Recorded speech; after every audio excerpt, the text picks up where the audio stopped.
Hello, my name is Hannah Solemani. I'm a training and supervising psychoanalyst, um, and I have worked at the Brent Centre for young people for about 26 years. Initially, quite many days, but latterly, I've worked there very part time. I mainly supervise staff, but I do also see at least two adolescents each week. And I believe that my psychoanalytic experience and understanding informs the applied work that we do at Brent, which is very much based on psychoanalytic thinking, as it was started by, you probably know, by Moses and Egli Laufer in the 60s. And it was the first centre of its kind that used analytic thinking to try to help and think about adolescents, and particularly very disturbed and disturbing adolescents.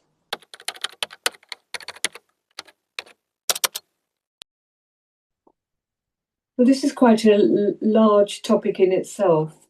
I suppose the obvious and most important um, thing to say, it's probably the most difficult developmental stage, the most interesting, but probably the most difficult, because with it, the physical changes of the adolescent with their body changes is so dramatic.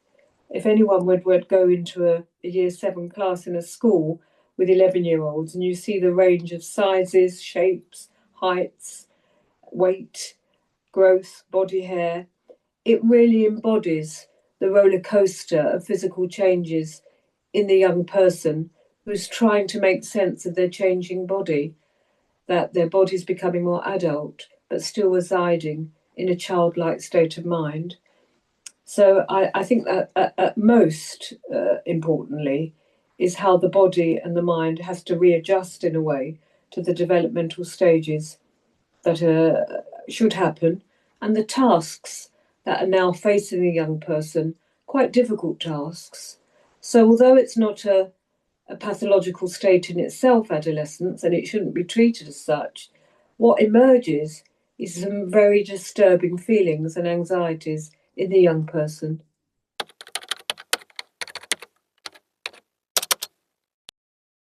I wouldn't agree with the word solve. I suppose the idea of resolution, or working through, as we say in analysis, of trying to get the young person to be able to think about their central anxieties, whether it's to do with external factors, which are very important, the home environment, whether there's been trauma, bereavement, divorce, loss, or whether more internally, because of course it's very interesting to understand why two people in a family may be subjected to a very difficult situation, a loss, for instance, and one adolescent might manage it quite well and continue to thrive and develop, and the other one may even end up having a breakdown or being very unwell and very disturbed. Um, so I think we have to think the bigger picture about what are the tasks facing the adolescent. You know, what things need to be worked through. Partly it's weaning themselves off of being a child to an adult, and with that brings responsibility, not just sexual bodies, but sort of autonomy, perhaps having a mind of their own. Crucially, hopefully separating a bit more psychologically and maybe even physically from the parents.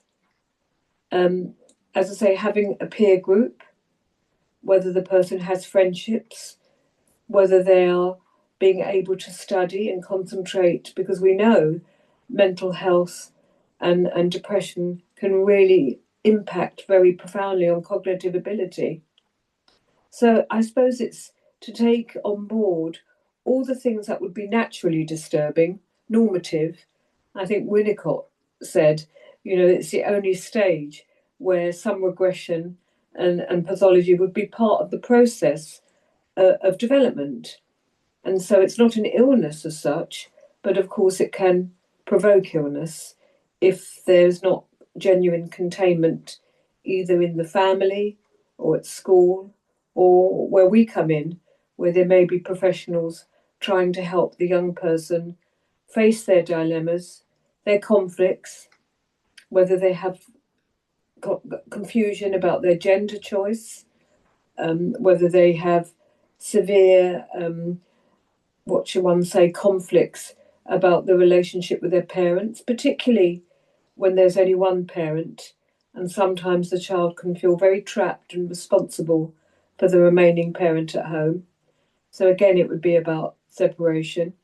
And I suppose in theory it would be mourning the loss of the infantile self, with the idea of progressing to something more adult and more able to function a bit independently.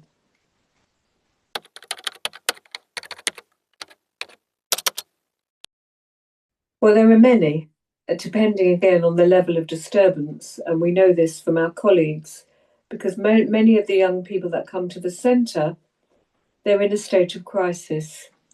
You know, it's been described as a sort of metamorphosis where the body is changing so dramatically, and where young people are either worried that their body isn't developing, height, breasts, sexuality, or is happening too fast for their own being able to manage it very well.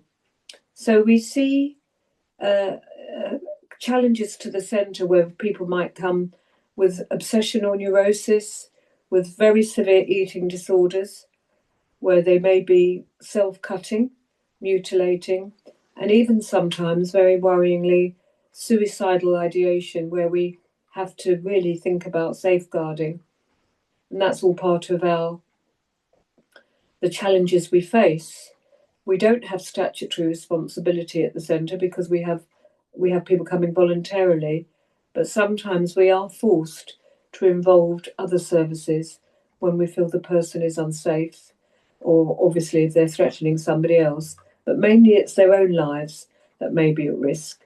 And it is very, very challenging to see young people who come and they project all their fears and anger and uncertainty into the clinician, who has to try to take in and metabolize what's being communicated, not to cut off from the pain the patient's feeling or the client's feeling, but to try to help them be able to think and talk about their feelings and their anxiety without having to, what we call, act them out. Because sometimes adolescents are very, very good at acting out their pain, their anger, their disturbance in actions that are very dangerous, either to themselves or to their loved ones. And we have to try to put words to their inner torment. And in time, it does take time to try to help them be able to communicate feelings rather than demonstrate them in a very destructive way. That's one challenge. The other challenge is working with organisations that are involved with them, whether it's their schools, parental support. Sometimes parents are very undermining and threatened by the idea of a change in the adolescent, particularly if it means the adolescent is trying to separate more from the parents, and perhaps the parents have their own crisis or cycle of deprivation that's being repeated and acted out with their child, probably unconsciously. But of course, we also come across people who've had terrible, terrible lives, economically, emotionally, perhaps refugees, people who've been homeless, or people who are really economically really struggling. That's not to say we also have people who are very well off and affluent, because we have a private service, and often it isn't money or privilege that's the problem, but it may be more to do with neglect, too much distance from their child's disturbance, guilt about managing their child who they feel very troubled by. Of course, there are special cases when perhaps the person is presenting. I know we're very keen on labelling, but when there are serious neurodiverse presentations, and how this is understood and managed, not just by the adolescent, but of course by the parents, who are very troubled and either worried or angry by having to manage such a situation.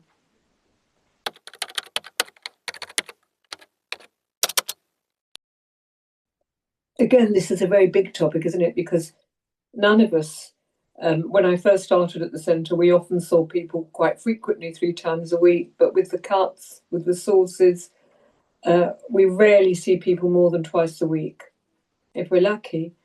So it's the application of psychoanalytic ideas using what we call unconscious processes, what's going on underneath that may not be very obvious, but may be demonstrated in other ways, that we try to give meaning to what's going on. And of course, lots of our practitioners go into schools, many schools, where we're helping staff who are managing disturbance with children and groups, helping them to contain and understand what might be going on in what we call the child's internal world, where it may be confused, hard to bear, and quite frightening. We have to manage to contain not only the patient, but our own anxiety, particularly when somebody's at risk.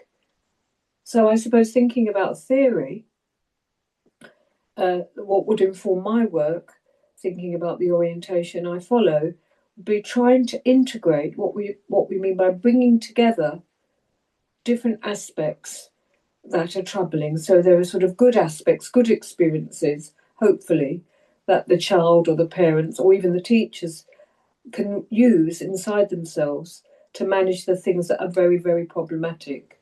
So it's not so polarized, where the child doesn't feel all bad or all good, or doesn't demonize the teacher or the parent, but can gradually, and I think it does take time, can perhaps bring together things that are more integrated, brought together, so there's a more balanced view. And of course, this also takes quite a lot of mourning and grief to give up the wish for the perfect parent or the perfect child or the person that will completely understand them. And we know as analysts that this idealization or the ideal isn't really possible.